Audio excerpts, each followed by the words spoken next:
कपड़े हो या जूते चप्पल या फिर दवाइयाँ, भारत से न्यूजीलैंड एक्सपोर्ट होने वाले कमोबेश हर सामान पर अब कोई ड्यूटी नहीं लगेगी, क्योंकि भारत और न्यूजीलैंड के बीच फ्री ट्रेड एग्रीमेंट हो गया है। इसके तहत न्यूजीलैंड अगले 15 साल में भारत में $20 बिलियन का FDI भी करेगा। इस फ्री ट्रेड एग्रीमेंट की और क्या खास बात है, बता रहे हैं लक्ष्मण रॉय। भारत और न्यूजीलैंड के बीच में किया गया फ्री ट्रेड एग्रीमेंट कई मायनों में काफी ज्यादा महत्वपूर्ण है।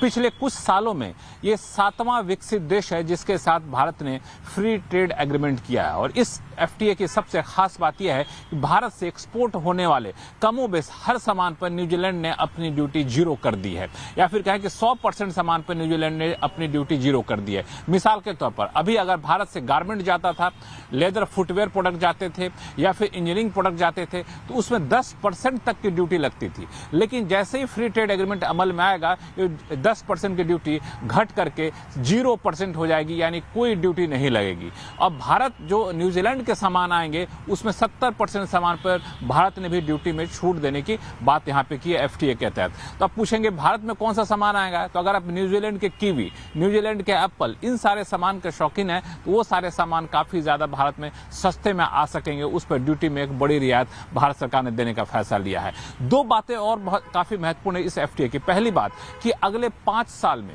दोनों देशों के बीच में कारोबार दोगुना करने का लक्ष्य रखा गया है।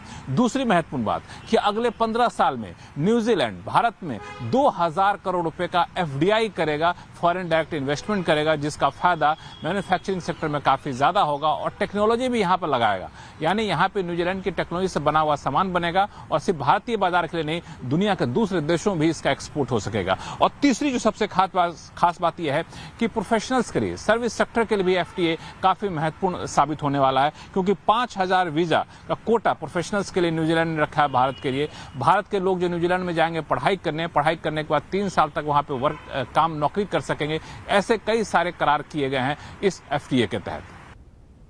अरावली को लेकर एक बार फिर माहौल गर्म हो गया है। अरावली पहाड़ियों की नई परिभाषा पर राजस्थान में घमासान लगातार बढ़ता जा रहा है। राजस्थान के जोधपुर और उदयपुर समेत कई जिलों में छात्रों ने विरोध प्रदर्शन तेज कर दिया है। राजस्थान यूनिवर्सिटी छात्र संघ के अध्यक्ष निर्मल चौधरी ने 24 दिसंबर से आंदोलन शुरू करने का ऐलान किया है। अभी 19 दिसंबर को ही सुप्रीम कोर्ट ने अरावली की नई परिभाषा स्वीकार की थी और तब से इसे पर्यावरणविद और विपक्ष के नेता कुदरत विरोधी और डेंजर का आदेश बता रहे हैं। वहीं केंद्रीय पर्यावरण मंत्री भूपेंद्र यादव ने कहा है कि अरावली पर भ्रम फैलाया जा रहा है, जबकि अरावली का 90% से ज्यादा एरिया संरक्षित है। भूपेंद्र यादव ने कहा है कि अरावली में 20 से ज्यादा फॉरेस्ट रिजर्व है और सरकार ग्रीन अरावली के लिए लगातार काम कर रही है। उन्होंने पहले की कांग्रेस सरकार पर भी निशाना साधा और कहा, जो झूठ बोल रहे हैं उनका पर्दाफाश हो रहा है। एक लंबे समय से कांग्रेस के शासनकाल में राजस्थान में इलीगल माइनिंग होती रही, उसको वो लोग प्रोटेक्ट करते रहे। आज उन्हीं को दर्द सबसे ज़्यादा है। निर्णय के एक एक बिंदु को पढ़ने के बाद मैं आपको कहना चाहता हूँ कि ये जो साइंटिफिक मैनेजमेंट प्लान की बात करी है, इसके हिसाब से ही हम अरावली में विकास के लिए प्रतिबद्ध हैं। सरकार इकोलॉजी और इकोनॉमी को साथ साथ लेकर के चल रही है। जो झूठ बोल रहे हैं उनका झूठ बेनकाब धीरे धीरे हो रहा है और झूठ के कोई पैर नहीं होते हैं, वो अपने आप ही अपने ही झूठी चीज़ों से समाप्त हो रहे हैं। वहीं राजस्थान के पूर्व मुख्यमंत्री और कांग्रेस नेता अशोक गहलोत ने सुप्रीम कोर्ट के आदेश में रिव्यू की मांग की है। इसके अलावा उनका कहना है कि अरावली के नियम से पर्यावरण और सिस्टम को भारी नुकसान होगा। अरावली खाली पहाड़ नहीं है, ये जीवन रेखा है राजस्थान के लिए भी और जो अन्य प्रदेश से, चाहे गुजरात हो, चाहे वो दिल्ली हो, चाहे हरियाणा हो। इसलिए हमें सोचना पड़ेगा किस प्रकार से इस फैसले पे पुनर्विचार करने के लिए मजबूर करें सुप्रीम कोर्ट को भी। उसके लिए भारत सरकार को आगे आना चाहिए। दुर्भाग्य से एक तरफ तो हमारे खुद के मंत्री हैं राजस्थान के, यादव साहब यहीं पैदा हुए और यहीं पे मंत्री हैं, चुनाव जीत के गए हैं, उन्हीं के बाद मंत्रालय हैं। तो उनको खुद को सोचना चाहिए, बीजेपी को सोचना चाहिए, बजाय इसको इश्यू बनाए और गलत आंकड़े पेश करे। आपको बता दें, अरावली की पहाड़ियां सदियों से रेगिस्तान को थामने वाली एक प्राकृतिक दीवार रही है, लेकिन राजस्थान के पुष्कर के पास इसी दीवार में एक छोटा सा सुराग अब बड़ा खतरा बनता दिख रहा है। यह अरावली की ऊंचाई सिर्फ 50 मीटर से नीचे रह गई है। देखिए ये ग्राउंड रिपोर्ट। अरावली की पहाड़ियां हैं, वहीं से एक तरह से फर्स्ट लाइन ऑफ डिफेंस है, जहां से रेगिस्तान को रोकती है आगे बढ़ने से। रेगिस्तान जो आधे राजस्थान के बाद में अरावली के इसी रेंज में यहाँ पर रुकता है। उसके बाद में आगे अरावली रेंज शुरू होती है जो दिल्ली तक जाती है। ये तस्वीर देखिए कि अब इस तस्वीर से समझिए, ये सामने जो कटी हुई पहाड़ियाँ हैं, हाईवे, ये हाईवे एक बनाया गया कुछ ही वक्त पहले। इसको जयपुर के लिए सीधा हाईवे निकाला गया जो बीकानेर को जयपुर से कनेक्ट करता है। इसके लिए इस पहाड़ी को काटा गया। ये अरावली की पहाड़ियाँ जिसको काटा गया, इसकी हाइट देखेंगे आप तो ये 50 मीटर से भी नीचे है, लेकिन अरावली की पहाड़ी है। अब देखिए कि काट कर हाईवे बनाया गया। उसके दूसरी तरफ देखिए कि ये नागौर के साइड वाला सामने का हिस्सा जहाँ रेत का पहाड़ नज़र आ रहा है, यानी कि वो डेजर्ट का इलाका, इसके आगे रेत का पहाड़ है और इस रेत के पहाड़ को रोक रही थी ये अरावली। लेकिन क्योंकि जैसे ही हाईवे के लिए ये इतना बड़ा कट हुआ, उसके बाद में यही रेत मिट्टी उड़ उड़ कर आकर यहाँ दूसरी तरफ जहाँ मैं खड़ा हूँ पुष्कर की तरफ, यहाँ देखिए कि एक रेत का पहाड़ खड़ा हो गया। जहाँ नज़र डालेंगे ये पूरा रेत का पहाड़ है और ये रेत का पहाड़ आप देखिए कि दिखाता है ये आप देखिए कि पीछे अरावली का पत्थर का पहाड़, आगे रेत का पहाड़, क्योंकि ये यहाँ से जैसे ही काटी गई अरावली को उसके बाद में ये रेत का पहाड़ खड़ा हो। और जैसे जैसे अगर आगे से और अरावली रेंज की पहाड़ियाँ कटती है तो ये मिट्टी आगे बढ़ती जाएगी। आखिर क्या है ये पूरा विवाद, समझते हैं संवाददाता रोहन सिंह से। रोहन, आखिर क्या है ये पूरा मामला, बताइए। जी, ये अरावली रेंज को अगर हम देखें तो ये एक तरह का नेचुरल बैरियर का काम करता है। जो थार के रेगिस्तान है वहाँ से और जो दिल्ली एनसीआर का जो पूरा एरिया है उससे अगर देखा जाए तो शुरुआत इसकी होती है दिल्ली से, फिर हरियाणा, राजस्थान, यहाँ तक कि गुजरात तक भी ये जाता है। और जो इसकी खासियत है, एक तरफ अगर ये ना रहे तो जो रेगिस्तानी जो हवाएं हैं वो एनसीआर तक पहुँचेंगी। साथ ही एक बड़ा ये फैक्टर प्ले करता है जो पूरे इस उत्तर भारत का जो एरिया है, इसका जो ग्राउंड वाटर है उसको रिचार्ज करने में इसकी बहुत ही महत्वपूर्ण भूमिका है। इसे ये भी कहा जाता है कि ये ग्रीन लंग का काम करता है। और अब ये पूरा जो विवाद शुरू हुआ है वो इसलिए हुआ है, एक परिभाषा तय की गई है। परिभाषा तय की गई दरअसल केंद्र सरकार, पर्यावरण मंत्रालय और कुछ राज्यों के प्रतिनिधि भी शामिल थे। पिछले साल उन्होंने मिलकर परिभाषा तय की गई जो, और जिसे इसके बाद में सुप्रीम कोर्ट ने एक्सेप्ट किया कि अरावली का जो संरक्षित क्षेत्र है हम उसे ही मानेंगे जो कि 100 मीटर से ऊपर हो। यानी कि जो 100 मीटर से नीचे की चीज़ें हैं, जो छोटी पहाड़ियां हैं, मध्यम पहाड़ियां हैं, उन सबको इस संरक्षित क्षेत्र से बाहर किया गया। तो जो पर्यावरणविद है, जो एक्टिविस्ट हैं, वो विरोध कर रहे हैं। उनका ये कहना है कि इससे जो सबसे पहला खतरा होगा वो ये होगा कि माइनिंग शुरू हो जाएगी। जो दूसरी माइनिंग हालांकि काफ़ी समय से अवैध तरीके से हो रही थी, लेकिन अब इसे लीगल तरीके से होने लगेगी। साथ ही कंस्ट्रक्शन का जो काम है वो शुरू हो जाएगा। बहुत सारे रियल एस्टेट के जो काम है वो शुरू हो जाएंगे, जिससे इस पूरे जो क्षेत्र है उसके पर्यावरण को प्रभाव पड़ेगा। दिल्ली एनसीआर का जो पर्यावरण है वो प्रभावित होगा। और साथ ही जो अरावली है जो पहले ही काफ़ी ज़्यादा जो है वल्नरेबल है, जिसकी बायोडाइवर्सिटी पे कई बार क्वेश्चन हो चुका है, वो ख़त्म हो जाएगी। तो इसलिए अब जो सेव अरावली मूवमेंट है ये पूरी तरह से तेज़ी पकड़ रहा है। दिल्ली में बात करें, हरियाणा में बात करें, राजस्थान में बात करें, लोग तेज़ी से निकल रहे हैं और सेव अरावली के नाम पे जो है वो आंदोलन कर रहे हैं। जी बिल्कुल रोहन, आप जुड़े रहिए हमारे साथ। और आज आवाज अड्डा में भी हम इसी पर चर्चा कर रहे हैं, अरावली ने क्या बिगाड़ा है। जरूर जुड़िए शाम 7:57 पर।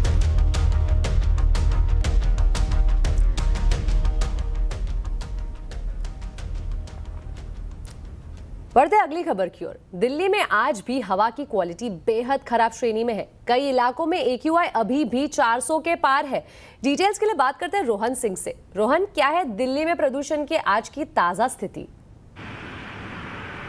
जी, अगर इस वक्त की बात करें जो औसत AQI है पूरी राजधानी का वो 373 है। कल ये लगभग 390 के पार पहुंच चुका था, तो कल के मुकाबले थोड़ी राहत है, लेकिन अभी भी जो एयर क्वालिटी औसत AQI है वो बहुत ख़राब की श्रेणी में आता है। कुछ इलाके अगर आप देखें, नरेला 418 है, आनंद विहार भी 402 के करीब है। ऐसे करीब 10 से ज़्यादा स्टेशन है जहाँ 400 से ज़्यादा आपको AQI देखने को मिलेगी। आज सुबह थिक स्मॉग था जब लोग सुबह उठे, और ख़ासतौर पे फ्लाइटें प्रभावित हुई, विजिबिलिटी काफ़ी लो थी। करीब 10 के करीब फ़्लाइट्स को दिल्ली एयरपोर्ट पे कैंसिल करना पड़ा। साथ ही 150 ऐसे फ़्लाइट्स हैं जो कि आज देरी से जो है ऑपरेट किया, सिर्फ फॉग और स्मॉग की वजह से। हालांकि दिल्ली सरकार का कहना है कि अगले 2 दिनों में थोड़ी सी राहत मिलेगी, क्योंकि जो पर्यावरण है, जो हवा का जो रुख है वो थोड़ा बदलेगा, तो AQI थोड़ी सी बेहतर हो सकती है। साथ ही उन्होंने भी कहा कि एक आदेश दिया गया है कि जितनी भी पॉल्यूटिंग इंडस्ट्री है उनको खास तौर पे अगर वो नहीं मानते हैं नियम को तो उन्हें सील किया जाए। तो दिल्ली सरकार को उम्मीद है कि चीज़ें बेहतर होंगी अगले 2 दिनों में, लेकिन आज की स्थिति तो ये है कि आज भी जो औसत AQI है वो बहुत ख़राब की श्रेणी में बना हुआ है। जी रोहन, बहुत बहुत शुक्रिया इस पूरी जानकारी के लिए।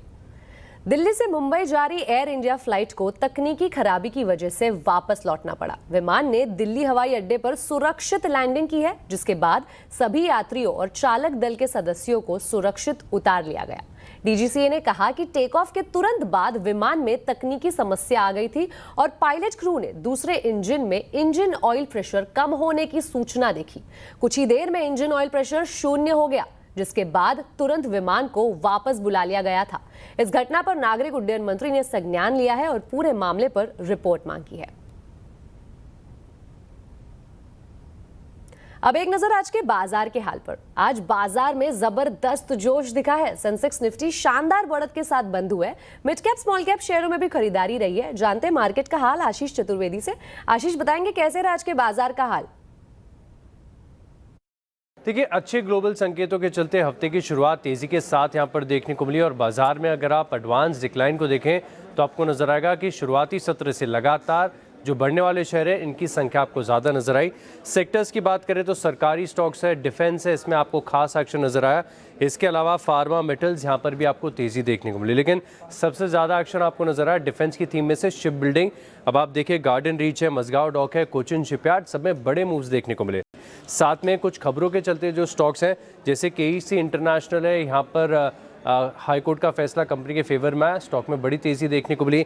जुपिटर वैगन्स में एक बड़ा मूव देखने को मिला और GVTND यहाँ पर ब्रोकरेज हाउस की रिपोर्ट्स और ऑर्डर बिन के चलते एक बड़ा मूव आपको नजर आया। मेटल स्टॉक्स में लगातार बड़ी तेज़ी आपको देखने को मिल रही है। कॉपर लगातार नए लाइफ हाइज बना रहा है। सिल्वर में जो तेज़ी आ रही है इसका असर आपको हिंदुस्तान जिंक में नजर आएगा, लेकिन आज नाल्को और सेल यहाँ पर भी आपको खरीदारी नजर आई। साथ में कैपिटल मार्केट स्पेस में से आप देखें तो सभी स्टॉक्स में बढ़िया एक्शन देखने को मिला। खबरों के बीच BSE लिमिटेड दिन के दौरान 3 से 4% के मूव्स इस स्टॉक में नजर आए। MCX है, ग्रो, एंजल वन, इन स्टॉक्स में भी खरीदारी नजर आई।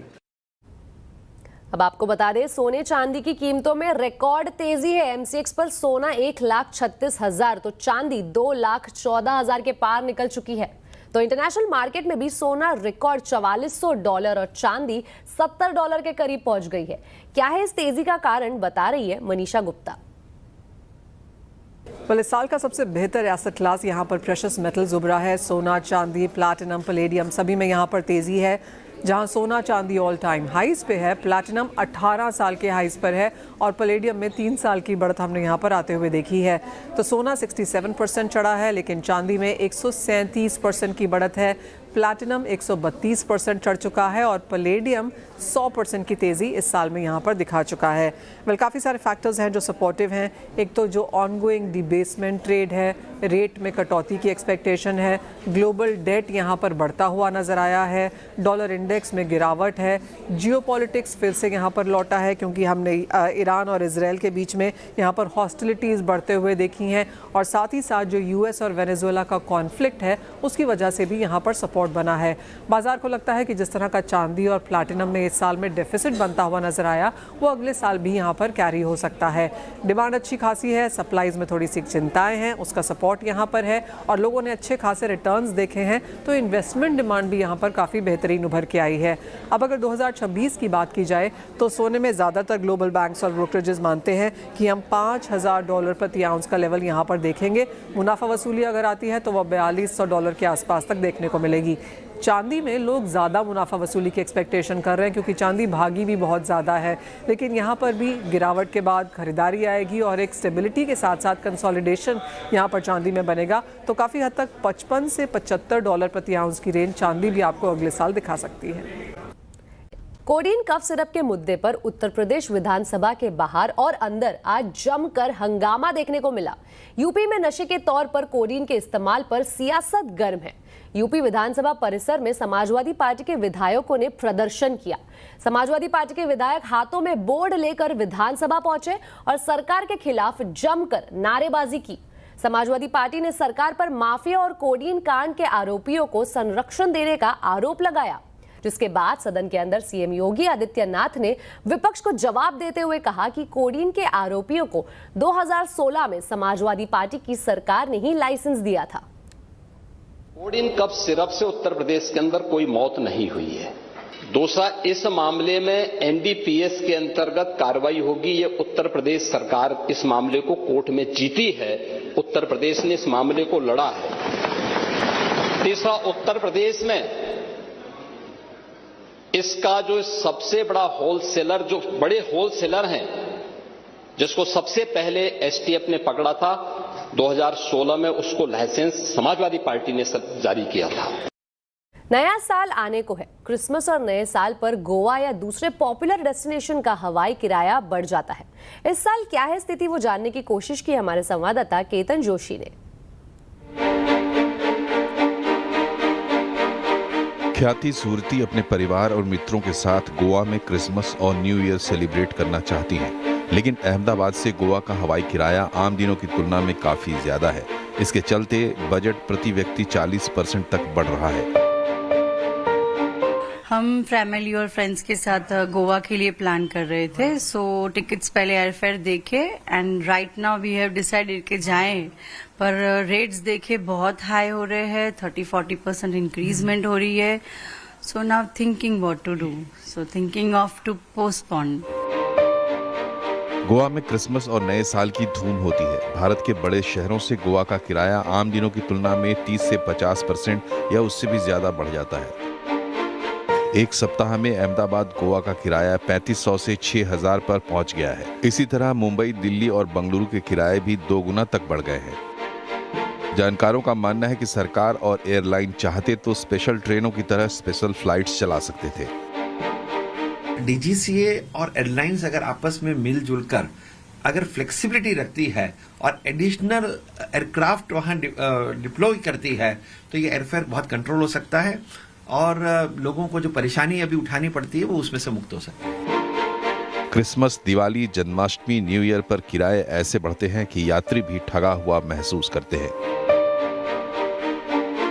सीजन और फेस्टिवल के नाम पर यात्री हमेशा ज्यादा पैसे ही देता है। अगर इस पर नियंत्रण आ जाता है तो न केवल टिकट आसानी से मिलेगी, लेकिन टूरिज्म सेक्टर को भी इससे बढ़ावा मिल सकता है। केतन जोशी, अहमदाबाद। अब आपको बता दें, लेह लद्दाख से लेकर जम्मू कश्मीर तक मौसम की पहली बर्फबारी हुई है। इससे यहाँ पर्यटकों की संख्या दिनों दिन बढ़ती जा रही है। लोग बिना किसी डर के बर्फबारी का मजा ले रहे हैं। इनसे बात की हमारे संवाददाता रिफत ने। बर्फ की सफेद चादर हर तरफ से बिछी हुई है और आप देख सकते हैं खूब नजारा यहाँ पे देखने को मिला। लगातार बर्फबारी हो रही है और बर्फबारी के बाद अब यहाँ पे टूरिस्ट लगातार आ रहे हैं। हजारों की तादाद में टूरिस्ट यहाँ पे आए हैं। काफी बेहतर अनुभव इनका रहा है। जिस तरीके से हमने लगातार टूरिस्ट से बात की। आप अपना नाम बताइए। मेरा नाम सावन है। सावन, कहाँ से आप आए हैं? राजस्थान, जयपुर से आया हूँ। ओ, वहाँ पे तो बहुत गर्मी पड़ती है, लेकिन यहाँ हर तरफ से बर्फ ही बर्फ। क्या कहना चाहेंगे? ये तो मतलब कुदरत का करिश्मा है। हम इसे ही देखने के लिए आए हैं और हम लोगों के आने से ही बाहर आई है यहाँ पे। अच्छा। हम कल आए हैं और साथ में स्नो लेके आए हैं। अब देखो, राजस्थान से भी स्नो लेके आए हैं। आप देख सकते हैं किस तरीके से यहाँ पे टूरिस्ट जो है एंजॉय कर रहे हैं, खेल रहे हैं बर्फ के साथ इर्द गिर्द। आप भीड़ भी देख सकते हैं, काफी सारे लोग यहाँ पे जमा है। हर कोई, आप बताइए, हर कोई हमसे बात करना चाहता है क्योंकि ये खुश हैं काफी। आप बताइए अपना अनुभव। सर, बहुत खुशी हो रही है। कहाँ से आए हैं? दिल्ली से आए हूँ। इससे पहले कभी गिरते हुए फर्स्ट टाइम स्नोफॉल देख रहे हैं गुलमर्ग के अंदर। बहुत इंजॉय कर रहे हैं। ये काफी खूबसूरत है और आप देख सकते हैं किस तरीके से बहुत ज्यादा इस वक्त बर्फ गिर रही है और गिरते हुए जब बर्फ होती है तो उसका एक अलग ही नज़ारा देखने को मिलता है। और आप देख सकते हैं कि बहुत तेज़ी के साथ इस वक्त बर्फ़ गिर रही है और यहाँ जितने भी टूरिस्ट हैं वो खूब एंजॉय कर रहे हैं क्योंकि हर तरफ से वाइट कारपेट बिछी हुई है। डेकोरेटिव मटेरियल सेगमेंट में अपनी पहचान बना चुकी सेंचुरी प्लाईबोर्ड्स ने मुंबई के पास ठाणे में भारत का पहला टेक्नोलॉजी ड्रिवन एक्सपीरियंस स्टोर खोला है।